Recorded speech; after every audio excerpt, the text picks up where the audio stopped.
Malaria. So malaria is a mosquito-borne infectious disease. So what is malaria? It is a mosquito-borne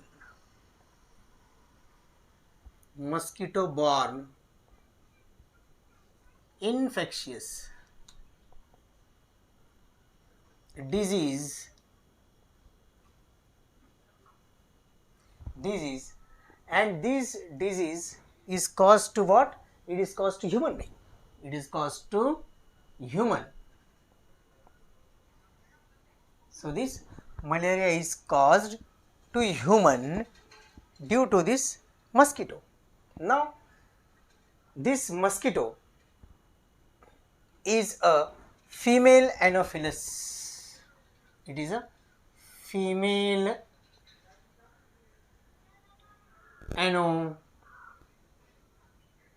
Anopheles mosquito. The mosquito which spread malaria is a female Anopheles mosquito. Now, and what is the causative agents which causes malaria? So the causative agents are, it is a protozoans or another we can say that it is a protist.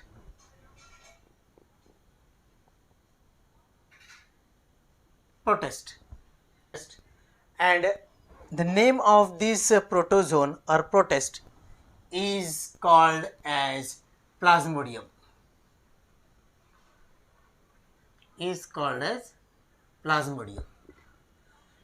And this Plasmodium causes malaria. It causes malaria to human beings. म्हणजे काय? म्हणजे malaria नावाचा जो आजार आहे तो ह्या प्रोटोझोन्समुळे होतो किंवा प्रोटिस्टमुळे होतो. त्या प्रोटिस्टला म्हणतात किंवा त्या प्रोटोझोनला म्हणतात प्लाझ्मोडियम. आणि या प्लाझ्मोडियममुळे काय होतो? मलेरिया होतो. म्हणजेच हा जो प्लाझ्मोडियम आहे हा मलेरियन पॅरासाइट आहे. आणि त्यामुळं ह्युमन बिंगला काय होतो? मलेरिया नावाचा आजार होतो. मग आता पॅरासाइट्स म्हणजे काय? तर पॅरासाइट्स म्हणजे असे ऑर्गॅनिझम जे शरीराच्या बाहेर सुद्धा राहू शकतात आणि शरीराच्या आतमध्ये सुद्धा राहू शकतात. कशासाठी? फॉर देअर फूड मटेरियल और for nourishing themselves. Understood? On other organism. ते दुसऱ्या ऑर्गॅनिझमच्या शरीराच्या वरती राहू शकतात किंवा आतमध्ये जाऊन सुद्धा ते राहू शकतात फॉर द नरिशमेंट और for the food. Understood? So very simple it is. हे तुमच्या लक्षात आलं असेल. प्लाझ्मोडियम हा काय आहे? हा एक प्रोटोझोन्स आहे. म्हणजे तो कॉझिटिव्ह प्रोटोझोन्स आहे ज्याच्यामुळे ह्युमन बिंगला काय होतो? मलेरिया होतो. मग हे जे मलेरिया आहे हा ट्रान्समिट कसा होतो? म्हणजे तो ह्युमन बिंगच्या शरीरामध्ये कसा पोहोचतो हे आपल्याला पाहायचं आहे. सो नाव ट्रान्समिशन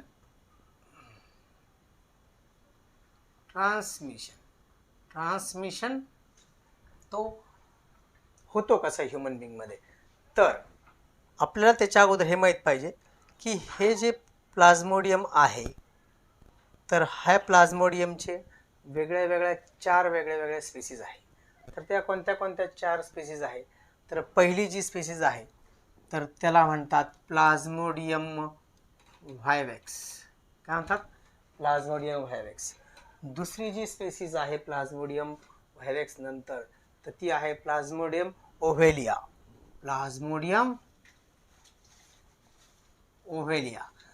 तिसरी जी स्पीसीज आहे प्लाझ्मोडियमची तर ती आहे plasmodium malaria.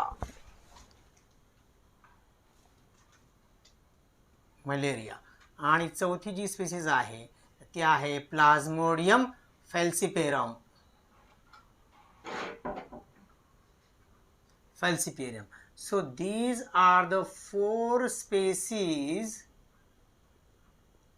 of Plasmodium. Understood? The प्रश्न येतो analyst 4 species of Plasmodium. So that time your answer should be what? So following species are of Plasmodium. Number 1 Plasmodium vivax, number 2 Plasmodium ovale, number 3 Plasmodium malaria, and number 4 Plasmodium falciparum. So these are the 4 species of Plasmodium which causes malaria. Understood? Now how does the transmission takes place of malaria? Malaria transmit होतो कसा?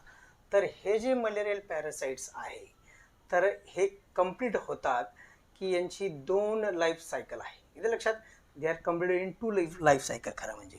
तर एक आहे एक जे आहे first, तर तो कंप्लीट जो होतो मलेरियल पॅरासाइट्स किंवा प्लाझ्मोडियम, हा जो पहिला आहे प्लाझ्मोडियम ज्याला आपण मलेरियल पॅरासाइट्स असं म्हणतो, तर हा कंप्लीट होतो. त्याची लाईफ सायकल कशी कंप्लीट करतो? तो 2 होस्टमध्ये कंप्लीट करतो. तो कोणत्या? In 2 host. 2 होस्ट म्हणजे काय? 2 वेगळ्या वेगळ्या, एक इन्सेक्टच्या आणि एक ह्युमन बिंगच्या शरीराच्या आतमध्ये तो त्याची डेव्हलपमेंट करत असतो पूर्णपणे. ह्या गोष्टी लक्षात ठेवायच्या. म्हणजे प्लाझ्मोडियम किती होस्ट आहे? तर देर आर 2 होस्ट. होस्ट म्हणजे काय? हा प्लाझ्मोडियम ज्याच्या शरीराच्या आतमध्ये राहतो. ठीक लक्षात. The organism that lives in or out and takes the nourishment from other organism is called as what? Parasites. So this Plasmodium is a parasite which causes malaria, and it takes place in 2 host. मग त्या 2 host मध्ये ही process होती कशी हे आपल्याला पाहायचं आहे. पहिली जी आहे तर ती आहे कोणती? ह्युमन बिंग मध्ये. सो फर्स्ट काय होतं? ह्युमन बिंग मध्ये त्याची लाईफ सायकल आहे ह्युमन बिंग मध्ये.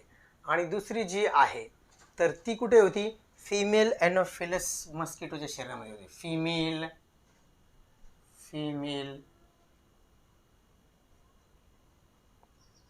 एनोफिलस मस्किटोच्या शरीरामध्ये तिची लाईफ सायकल कंप्लीट होती. कोणाची? प्लाझ्मोडियमची. प्लाझ्मोडियमचे 2 होस्ट आहे. एक आहे ह्युमन बिंग. ह्युमन बिंगच्या शरीरामध्ये जाईल, काय प्रोसेस होती ती आपल्याला पाहायची. त्यानंतर फिमेल एनोफिलसच्या जी मस्किटो आहे त्याच्या शरीरामध्ये काय काय चेंजेस होतात ह्या प्लाझ्मोडियमची, ती आपल्याला पाहिजे आहे. हे लक्षात. मग याच्यामध्ये ह्युमन बिंग जे आहे तर याच्यामध्ये पहिली प्रोसेस आपल्याला पाहिजे आहे. And second we will see female anopheles मस्किटोच्या शरीरामध्ये प्रोसेस कशी होती ते आपल्याला आता डिटेल्समध्ये पाहिजे. आता काय होतं की हे जे प्लाझ्मोडियम आहे ते ह्युमन बिंगच्या शरीरामध्ये हे प्लाझ्मोडियमचे जे काही एक स्टेज आहे त्याच्या प्लाझ्मोडियमची त्याला म्हणतात स्पोरोझॉइड्स. अंडरस्टूड. मग ज्यावेळेस एखादा मस्किटो ज्याच्या फॉर एक्झाम्पल हा एक मस्किटो आहे,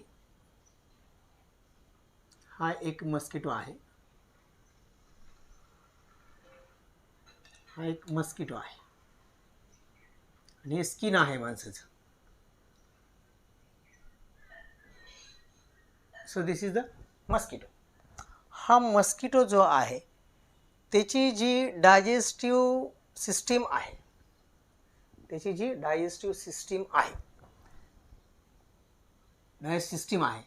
ही डायजेस्टिव्ह सिस्टीमच्या आतमध्ये काय असतील तर स्पोरोझॉइड्स असतील. काय असतील? स्पोरोझॉइड्स असतील. कशाच्या? त्या फिमेल एनोफिलस मस्किटोच्या डायजेस्टिव्ह सिस्टीममध्ये, म्हणजेच गटमध्ये, म्हणजेच जिथं सलायव्हरी ग्लँड आहे तिथे तोंडाकडच्या बाजूने काय असतील? स्पोरोझॉइड्स प्रेझेंट असतील. मग ज्या वेळेस एखादा फिमेल एनोफिलस मस्किटो एखाद्या ह्युमन बिंगला ज्यावेळेस चावतो, तर त्यावेळेस तो काय करतो, तर तो काय करत असतो, हे जे तिचे माउथ पार्ट्स आहे तर हे इथं काय करतो, तो ब्लड सक करत असतो. काय करतो, ब्लड सक करत असतो. येते लक्षात, हे ब्लड सक करतो. तो का बरं सक करतो, कारण ते त्याचं फूड मटेरियल आहे ब्लड. येते लक्षात, कोणाचं, त्या फिमेल ॲनोफिलस मस्किटोजचं. येते लक्षात. So it will take its meal. Understood.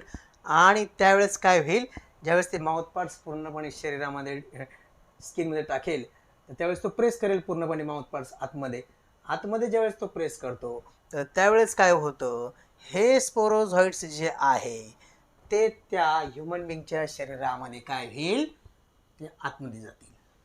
हे स्पोरोझॉइड्स आतमध्ये जातील. हे स्पोरोझॉइड्स अशा असतात त्या स्पोरोझॉइड्स. अंडरस्टूड. हे स्पोरोझॉइड्स शरीरामध्ये जातात. त्याच्या संग तो काय करतो, ब्लड तो सक करणार आहे, त्याचं फूड मिल त्याला मिळालं. हे लक्षात. पण ह्युमन बिंगच्या शरीराच्या आतमध्ये काय प्रक्रिया होते ते आपल्याला पाहायचं आहे. मग हे जे मलेरियल पॅरासाइट्स आहे त्याच्या शरीराच्या आतमध्ये गटमध्ये त्यांनी काय केलं, स्पोरोझॉइड्स सोडलेले आहे. म्हणजे ह्युमन बिंगच्या, हे ह्युमन बिंगचं स्किन आहे. This is the skin of human. याच्या आतमध्ये हे काय गेले, आता हे स्पोरोझॉइड्स आले. हे स्पोरोझॉइड्स जे आहे ते पुढे कुठे जातील, तर ते ब्लडमध्ये मिक्सअप होतील. कुठं होतील, so they will mix in blood. Who will mix? These sporozoids will mix. So these are the sporozoids. Sporozoids will mix in blood, and from blood they will go to the liver. ते कुठे जातील मग, blood वाटे ते कुठे जातील, human बिंगच्या लिव्हरमध्ये जातील. आता लिव्हर आपल्याला माहीत पाहिजे कुठे प्रेझेंट आहे. हे लक्षात, हे लिव्हर जे आहे ते एक विशिष्ट प्रकारच्या पेशींनी तयार झालेलं आहे.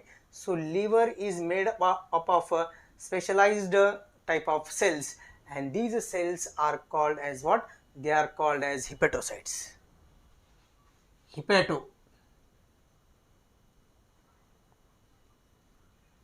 हे जे हिपॅटोसाइट्स नावाचे सेल्स आहे तिथं काय होईल, ते जाईल आणि ह्या स्पोरोझॉइड्स काय होतील, ह्या स्पोरोझॉइड्स इथे जातील आणि इथे मग काय होईल, याच्यामध्ये ह्या स्पोरोझॉइडचं काय होईल, मल्टिप्लिकेशन होईल. Multiplication will occur of this sporozoites. Multiplication म्हणजे काय, 1/2, 2/4, 4/8, 8/16 या पद्धतीने ते काय होते, मल्टिप्लाय करतील आणि त्या स्पोरोझॉइडचं रूपांतर ह्या हिपॅटोसाइट सेल्सच्या आतमध्ये कशाचं होईल, so they will get convert into merozoites. तर पहिलं काय सांगितलं मी तुम्हाला, तर त्याला स्पोरोझॉइड्स कुठे जातील, लिव्हर सेल्सला म्हणजे नेमकी लिव्हर सेल्स कशा तयार झाले, हिपॅटोसाइट्सने. हिपॅटोसाइट्स मध्ये काय होईल किंवा लिव्हर सेल्समध्ये काय होईल, ते मल्टिप्लिकेशन करतील हे स्पोरोझॉइड्स. मग स्पोरोझॉइड्स ज्यावेळेस मल्टिप्लिकेशन करतील त्यांचं कन्वर्जन कशामध्ये होईल, तर मिरोझॉइड्समध्ये होईल. मग नंतर काय होणार या मिरोझॉइड्सचं, तर ह्या मिरोझॉइड्स काय होतील, त्या ज्या हिपॅटोसाइट्स नावाच्या सेल्स आहे, ह्या हिपॅटोसाइट्स नावाच्या सेल्स आहे तिथून त्या काय होतील, ह्या मिरोझॉइड्स रप्चर होतील. कोण रप्चर करेल, हिपॅटोसाइट्स नावाची सेल्स. फॉर एक्झाम्पल ही एक हिपॅटोसाइट्स नावाची सेल्स आहे. मग इथं आतमध्ये काय आहे, तर मिरोझॉइड्स आहे. हे मिरोझॉइड्स काय होतील, ह्या बाहेर येतील पूर्णपणे असे मिरोझॉइड्स. अंडरस्टूड. सो हे रप्चर झाल्यानंतर काय झालं, हे बाहेर पडली. काय पडली बाहेर, तर ही मिरोझॉइड्स बाहेर पडली. हे लक्षात. मग बाहेर पडली, मग ते कुठं जाणार पण नेमकं, so they will go and they will infect RBCs. मग हे जाऊन काय करतील, नाव दीज मिरोझॉइड्स, हे जे मिरोझॉइड्स आहे हे कोणाला इन्फेक्ट करतील, they will infect RBCs. What do you mean by RBCs? RBCs means red blood corpuscles. Understood? हे रेड ब्लड कार्पसिकल्सला काय करतील, त्यांना काय करतील, त्याला पूर्णपणे त्या इन्फेक्शन करतील. आणि हे ज्यावेळेस इन्फेक्शन होईल कोणाला, त्या ब्लड सेल्सला. फॉर एक्झाम्पल इथे जर मी दाखवलं तुम्हाला, तर ही एक ब्लड सेल्स आहे. याच्या आतमध्ये काय आहे, ह्या अशा पूर्णपणे काय आहे, ह्या आरबीसीजला त्या म्युरोसाइट्स काय करू राहिल्या, इन्फेक्शन करू राहिले, पूर्णपणे इन्फेक्ट केलं. आणि मग इथं काय होईल मग, तर ते काय करतील, हे असे स्वतःभोवती काय करतील, असे रिंग डेव्हलप करतात. काय डेव्हलप करतात, so ring will be developed around this merozoites. ह्या म्युरोझॉइडच्या वरती अशी काय आहे, रिंग फॉर्मेशन होईल. So ring formation occur, ring formation will occur. आणि मग हे ज्यावेळेस हे रिंग फॉर्मेशन ऑकर होईल, तर त्यावेळेस काय होईल, त्याचं कन्वर्जन वेगळ्या टाईपच्या सेल्समध्ये होईल. तर त्याला म्हणायचं ट्रोपोझॉइड्स. ट्रोपोझॉइड्समध्ये ह्या म्युरोझॉइडचं रूपांतर कशामध्ये होईल, ट्रोपोझॉइड्समध्ये होईल. कशामध्ये होईल, ट्रोपोझॉइड्समध्ये होईल. ह्या ट्रोपोझॉइड्सचं रूपांतर कशामध्ये होतं, तर ते होतं सिझॉन्समध्ये. कशामध्ये होतं, सिझॉन्समध्ये होते. ह्या गोष्टी लक्षात ठेवायच्या आहे तुम्ही. सिझॉन्समध्ये त्यांचं रूपांतर होतं. मग इथं काय होतं नेमकं, हे सिझॉन्स काही ट्रोपोझॉइड्समध्ये परत फॉर्मेशन होतील. मग ह्या ट्रोपोझॉइड्स परत सिझॉन्समध्ये फॉर्मेशन होतात. तर ह्या वेळेस नेमकं काय होतं, हे जे रूपांतर होते पूर्णपणे सिझॉइड्सचं ट्रोपोझॉइड्समध्ये किंवा ट्रोपोझॉइड्सचं सिझॉन्समध्ये, तर हे असेक्शुअल टाईप ऑफ रिप्रोडक्शन होतं. कोणत्या, असेक्शुअल टाईप ऑफ. असेक्शुअली ते काय करतात, रिप्रोडक्शन करतात. So there is asexual reproduction takes place. ह्या गोष्टी लक्षात ठेवायच्या आहे. मग त्यानंतर होणार काय, हे ज्या आरबीसीज आहे, ह्या आरबीसीज ज्या असतील तर ते काय होतील, त्या बस्ट होतील. फॉर एक्झाम्पल ही एक आरबीसीज आहे, याच्या आतमध्ये हे त्या ट्रोपोझॉइड्स किंवा सिझॉन्स आहे. मग हे काय होईल, इथं हे रप्चर होईल. काय होईल, so this cell will get ruptured. Rupture म्हणजे काय, ती फुटेल पूर्णपणे, ही अशी फुटून जाईल पूर्णपणे. आणि त्याच्यातून त्या ज्या काही ट्रोपोझॉइड्स आहे किंवा सिझॉन्स आहे त्या काय येतील, बाहेर येतील. जशा जशा हे चक्र पूर्णपणे असं फिरत असतं, तर त्यावेळेस काय होत असतं की सायक्लिक फीवर माणसामध्ये येत असतं. तुम्ही पहा, एखादा मलेरियाचा पेशंट असेल तर त्याच्यामध्ये काय होतं, अचानक त्याला थंडी वाजते, परत अचानक घाम येतो, परत अचानक त्याचं फीवर हाय झालेलं असतं. हे सायक्लिक चेंजेस जे होऊ राहिले ते कशामुळे होऊ राहिले, तर हे ट्रोपोझॉइड्स, सिझॉन्स, हे रप्चर पूर्णपणे ह्या होऊ राहिले आरबीसीज, हे सेक्शुअल रिप्रोडक्शन त्याच्यामध्ये होऊ राहिलं. त्यामुळं हे सायक्लिक चेंजेस त्या ह्युमन बिंगचे सिम्पटम्स वगैरे दिसत आपल्याला. इथे लक्षात. मग पुढे काय होणार आहे, तर हे जे ट्रोपोझॉइड्स आहे किंवा सिझॉन्स आहे हे पूर्णपणे रप्चर होऊन याचं काय होणार आहे, तर त्या ज्या सेल्स आहे, ही जी सेल्स आहे, दोन याच्यामध्ये फॉर्म होती ती. एक त्याच्यामध्ये एक मेल आहे आणि एक फिमेल आहे.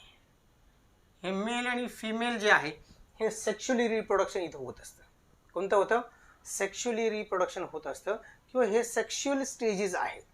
इथे लक्षात, हे सेक्शुअल स्टेजेस कशामध्ये होऊ राहिल्या, आरबीसीसच्या आतमध्ये होऊ राहिल्या पूर्णपणे. आणि मग त्या कोणत्या प्रोसेस होतात, गॅमेटोफायटिक प्रोसेस. Male गॅमेटोफाइट,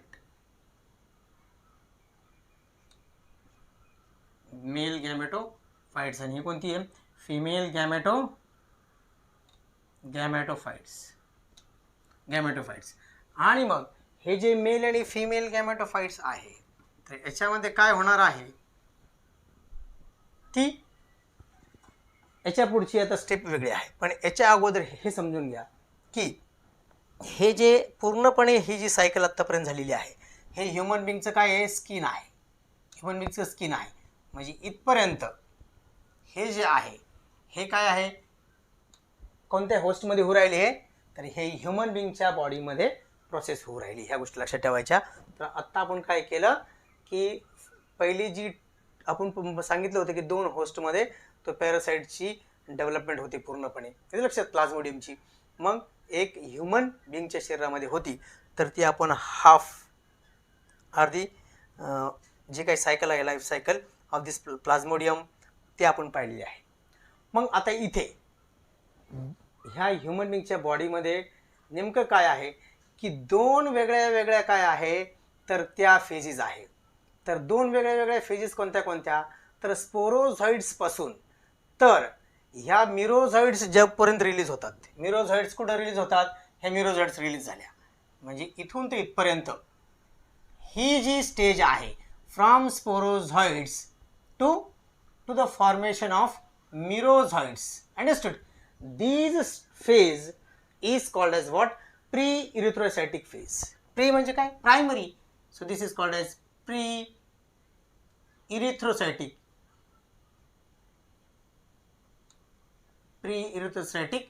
phase. कुठून कुठपर्यंत, स्पोरोझॉइड्स पासून तर ह्या मिरोझॉइड्स पर्यंत. येतं लक्षात? मग ह्या मिरोझॉइड्स कोणाला इन्फेक्शन करणार आहे, आरबीसीजला, ह्युमन बिंगच्या. आणि मग ही झाली प्री इरिथ्रोसायटिक फेज. आणि दुसरी जी फेज आहे जी ह्युमन बिंगच्या बॉडीमध्येच घडती, तर ती कोणती आहे मग, ही आरबीसी पासून तर ह्या मेल अँड फिमेल गॅमेटोफायटिक स्टेजेस ज्या फॉर्म होतात तर त्याला म्हणतात काय, इरिथ्रोसायटिक फेजेस. काय म्हणायचं, इरिथ्रोसायटिक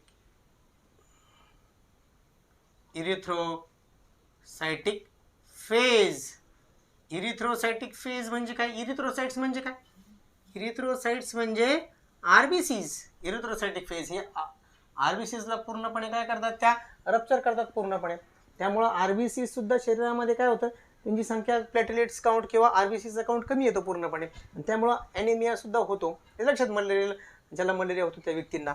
हे कशामुळे होतं, तर ह्या ज्या सायक्लिक चेंजेस होतात पूर्णपणे शरीराच्या आतमध्ये, त्यावेळेस ही गोष्ट होती. पण इथे एक लक्षात ठेवायचं की स्पोरोझॉइड्सपासून ज्यावेळेस हा डास एखाद्या व्यक्तीला चावतो, स्पोरोझॉइड्स त्याच्या शरीरामध्ये सोडतो, त्या स्पोरोझॉइड सेल्स कुठं जातात, ह्या ब्लड वाटे, ह्या लिव्हर सेल्समध्ये जातात, म्हणजे हिपॅटोसाइट्स सेल्समध्ये जातात. तिथं मल्टिप्लिकेशन होतं, त्याचं कन्व्हर्जन मिरोझॉइड्समध्ये होतं, स्पोरोझॉइड्सचं रूपांतर. आणि मग मिरोझॉइड्स काय होतात, त्या रिलीज केल्या जातात कशामध्ये, ह्या ब्लडमध्ये. ब्लडमधून त्या नेमकं कुठं इन्फेक्ट करतात, स्पेसिफिक आरबीसीज नावाच्या सेल्समध्ये. कारण रक्तामध्ये वेगळे वेगळे घटक आहे, प्लाझ्मा आहे, प्लॅटिलेट्स आहे, ब्लड सेल्स आहे. ब्लड सेल्समधली एक सर्वात महत्त्वाची सेल्स आहे कोणती, आरबीसीज. डब्ल्यूबीसीज 5 प्रकारचे आहे, त्याच्याबद्दल काही सांगायची गरज नाही आहे. पण इथली ही जी पहिली फेज आहे त्याला म्हणायचं प्री इरिथ्रोसायटिक फेज. आणि दुसरी जी फेज आहे ज्यावेळेस इन्फेक्शन होतं, ह्या मिरोझॉइड्स करतात इथून तर ह्या मेल अँड फिमेल गॅमेटोफायटिक स्टेजपर्यंत, त्याला म्हणायचं इरिथ्रोसायटिक फेज. आता ही एक गोष्ट झाली. इथं काय झालं, एक फिमेल मस्किटो एक ह्युमन बिंगला डसल्यानंतर त्यांनी काय केलं, स्पोरोझॉइड सोडली. म्हणजे ही जी सायकल आहे पूर्णपणे कुठं कम्प्लीट झाली, ही कम्प्लीट झाली एक ह्युमन बिंगच्या शरीराच्या आतमध्ये. आता पहा, हा एक मस्किटो आहे. आता दुसरा मस्किटो शरीरावरती बसला, एखाद्या माणसाच्या दुसरा मस्किटो शरीरावरती बसला, हा नाही दुसरा. तर ज्यावेळेस दुसरा मस्किटो शरीरावरती स्किनवरती बसतो, ह्या एक्स व्यक्तीच्या शरीराच्या आतमध्ये म्हणजेच ब्लडच्या आतमध्ये काय आहे, ह्या मेल आणि फिमेल गॅमेटोफायटिक त्याच्या ब्लडमध्ये प्रेझेंट आहे. त्या गोष्टी लक्षात ठेवायच्या. मग काय होतं, तो मस्किटो ज्या वेळेस त्याचं फूड मटेरियल घेण्यासाठी येतो किंवा रक्त पिण्यासाठी येतो किंवा ब्लड ज्यावेळेस तो सक करतो, त्याच्या संग होतं काय की हे जे गॅमेटोफाइट आहे त्याचे जे काही माउथपार्ट्स आहेत त्याच्या संग ते काय करतो, तो काय करतो, सक करतो पूर्णपणे. म्हणजे हे जे मेल अँड फिमेल गॅमेटोफाइट आहे हे काय होणार आहे, त्याच्या माउथपार्ट्स थ्रू, तो त्या ब्लड थ्रू हे सुद्धा गॅमेटोफाइट त्या 2 नंबरच्या किंवा दुसऱ्या डासाच्या, फिमेल डासाच्या, तो काय करतो, त्या आतमध्ये जातो पूर्णपणे. येते लक्षात? मग हे गेल्यानंतर काय होणार आहे, तर इथं काय होणार आहे, हे गॅमेटोफायटिक त्याच्या शरीरामध्ये गेली. गॅमेटोफाइट त्याच्या शरीरामध्ये केवळच्या फिमेल मस्किटोच्या, फिमेल एनोफिलस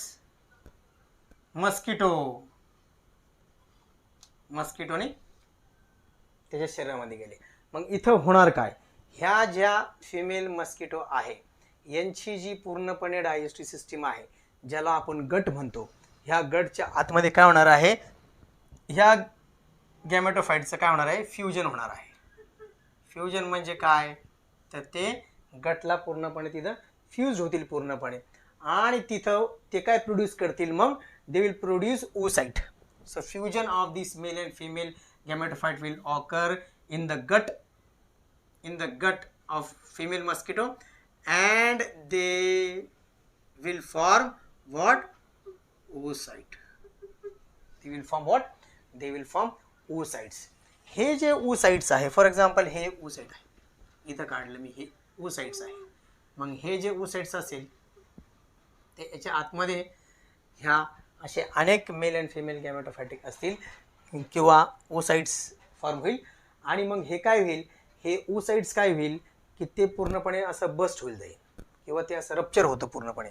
मग हे ज्यावेळेस रप्चर होतं तर अनेक असे याच्या आतमध्ये डेव्हलपमेंट होती. ही डेव्हलपमेंट झालेली स्टेज कोणती आहे, तर ती आहे स्पोरोझॉइड्स. स्पोरोझॉइड्स. मग फॉर एक्झाम्पल हे जरा माउथ आहे, हे जरा असं पूर्ण डायजेस्टिव्ह सिस्टीम आहे कशाची, त्या फिमेल ॲनोफिलस मस्किटोची. हे तिची बॉडी आहे अशी, येतं लक्षात. हे असे त्याचे पंख असतील, हे पंख आहे, हे काय आहे, हे अँटिनज आहे, येतं लक्षात. मग इथं काय होईल, याच्या इथे, तर इथं ह्या स्पोरोझाइड्स इथं माउथ स्पॉट जवळच येतात, गट रिजनमध्ये, येतं लक्षात, सलायव्हरी ग्लँडच्या जवळ पूर्णपणे. आणि मग हा जो मस्किटो आहे, 2 नंबरचा, तर हा ज्यावेळेस दुसऱ्या व्यक्तीला डसेल, हा कोणाला डसेल, दुसऱ्या व्यक्तीला डसेल, त्यावेळेस ह्याची हे जे स्पोरोसाइट्स आहे तर हे दुसऱ्या माणसाच्या शरीरामध्ये जातील आणि हीच क्रिया तो पूर्ण क्रिया अशी कंप्लीट करतो पूर्णपणे. आणि ह्याच पद्धतीने काय होतं, मलेरिया काय होतो, स्प्रेड होतो ह्युमन बिंग्समध्ये. ह्या गोष्टी लक्षात ठेवायच्या आहे. मग इथं काय सांगितलं, ही पहिली स्टेज तुमची लक्षात आली असेल. ही जी सेकंड स्टेज आहे दुसऱ्या मस्किटोच्या शरीरामध्ये जे राहिलं, कारण इथं दुसरा मस्किटो पहिल्या व्यक्तीला डसलेला आहे, हे लक्षात. मग हा दुसरा ज्यावेळेस डसतो, दुसरा मस्किटो, तर तो काय करतो, हे मेल अँड फिमेल गॅमेटोफायटिक घेतल्यानंतर ते गट रिजनमध्ये जातात, तिथे फ्युजन होतं, oocytes होतं, oocytesमध्ये त्याची डेव्हलपमेंट होती, डेव्हलपमेंट झाल्यानंतर स्पोरोझाइट्स फॉर्म होतात गट रिजनमध्ये. आणि ज्यावेळेस हा 2 नंबरचा जो मस्किटो आहे, जो ज्यावेळेस दुसऱ्या माणसाला डसतो, तर त्यावेळेस तो स्प्रेड करतो काय, मलेरिया. काय स्प्रेड करतो, कोणता आजार स्प्रेड करतो, तो मलेरिया स्प्रेड करतो. पण मलेरिया घडवतं कोण, तर तो एक पॅरासाइट आहे किंवा मलेरियल पॅरासाइट त्याला आपण नाव दिलेलं आहे. आणि त्याचं नाव काय सांगितलं होतं, मग the name of this malarial parasite is what, so it is called as plasmodium. काय नाव आहे, प्लाझ्मोडियम. हे plasmodium is a malarial parasite which causes malaria to the human beings. Very simple, understood. याच्यामध्ये कोणतीही अडचण नसली पाहिजे. तर हा एक पार्ट झाला काय, की मलेरिया होतो कसा ह्युमन बिंगमध्ये. नाव we will see symptoms of malaria.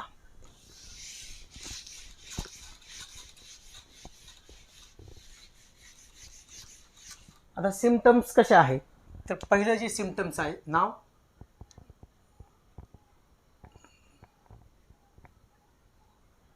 Symptoms of malaria. तर पहिलं जे सिम्पटम्स आहे मलेरियाचं, सिम्पटम्स ऑफ मलेरिया, तर आपल्याला माहिती आहे, फॉर एक्झाम्पल एखाद्या व्यक्तीला ज्यावेळेस मलेरिया होतो तर त्यावेळेस त्याचं जे सिम्पटम्स, पहिलं जे सिम्पटम्स असतं ते काय आहे, फिवर. काय आहे, फिवर त्याला येतं. काय येतं, फिवर, म्हणजे त्याला ताप येतो. नंतर दुसरं जे सर्वात महत्त्वाचं सिम्पटम्स आहे ते आहे शिवरिंग. शिवरिंग म्हणजे काय, त्याला पूर्णपणे अशी थंडी वाजून येते पूर्णपणे. नंतर आहे की त्याच्यामध्ये जॉईंट्स पेन होतात, जॉईंट पेन्स, म्हणजे जिथं जॉईंट आहे, हाताचा जॉईंट असेल, पायाचे जॉईंट्स असतील, जिथं 2 बोन्स अटॅच असतात तर तिथं काय होतं, ते जॉईंट पेन्स होतात पूर्णपणे. नंतर व्हॉमिटिंग त्याला होती, पूर्ण व्हॉमिटिंग होते त्याला. व्हॉमिटिंग म्हणजे काय, उलटी येणं. त्यानंतर ॲनिमिया त्याला होऊ शकतो, ॲनिमिया, अशक्तपणा येतो. हा अशक्तपणा का बरं येतो, तर ते सायक्लिक चेंजेस जे होतात त्याच्यामुळे होतो पूर्णपणे, हे लक्षात. त्यामुळे डिक्रीज नंबर ऑफ RBCs त्याच्या शरीरामध्ये झालेले असतात. नंतर त्याच्यामध्ये रेटिनल डॅमेजसुद्धा होऊ शकतो. रेटिनल डॅमेज म्हणजे जो काही डोळा आहे, डोळ्याचा जो काही रेटिना आहे मग त्याचं सुद्धा डॅमेज तिथं होऊ शकतं. नंतर स्वेटिंग होतं, पूर्णपणे घाम त्या व्यक्तीला येऊ शकतो, फीवर येऊ शकते. मग ही फीवर वगैरे जी असते ती 4 ते 6 ताससुद्धा काही व्यक्तींच्या शरीरामध्ये ती राहू शकते. मग याच्यामध्ये एनलार्जमेंट ऑफ स्प्लीन होऊ शकतं. So enlargement of spleen, enlargement of what, spleen. मग हे जे एनलार्जमेंट ऑफ स्प्लीन आहे त्यालाच आपण काय म्हणतो, स्पिनोमॅगॅग्लिया त्याला म्हणतो. मग काय म्हणतो, स्पिनोमॅगॅग्लिया त्याला म्हणतात, स्पिनोमॅगॅग्लिया.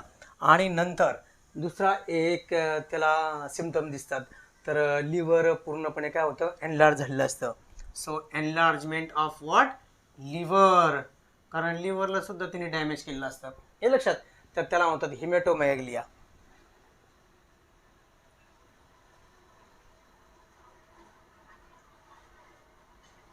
हिमॅटोमॅगॅग्लिया त्याला म्हणतात. आणि मग हायपोग्लायसेमिया त्या व्यक्तीला होऊ शकतो. तर अशी वेगळी वेगळी सिम्पटम्स मलेरिया झालेल्या व्यक्तींमध्ये आपल्याला दिसून येतात. तर first one is fever. Fever can be last for 4 to 6 hours. Then shivering, joint pains, vomiting, anaemia, then retinal damage, then enlargement of spleen is called as sphenomegalia, and enlargement of liver is called as hematomegalia. Very simple. Now what are the preventive measures which we have to take? Preventive measures म्हणजे काय? Preventive measures,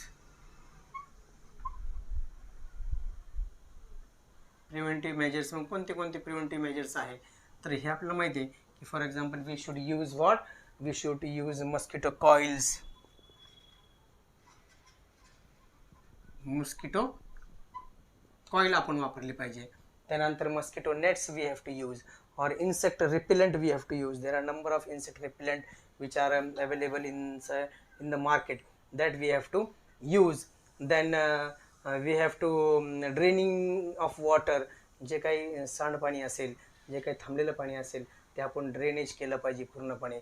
आणि मग का बरं, कारण जिथं पाणी साठलं जातं पूर्णपणे तर तिथं काय होतं, हे फिमेल ॲनोफिलस मस्किटो जे असतात दे लेज देअर एग्स, तिथं ते त्यांची अंडी घालत असतात पूर्णपणे. आणि दुसरं एक सरकारी हॉस्पिटलमध्ये काय होतं, तर तिथं असे गप्पी मासे भेटतात पूर्णपणे. तर त्या गप्पी माशांना इंग्लिशमध्ये काय म्हणतात, गॅम्बियस फिशेस.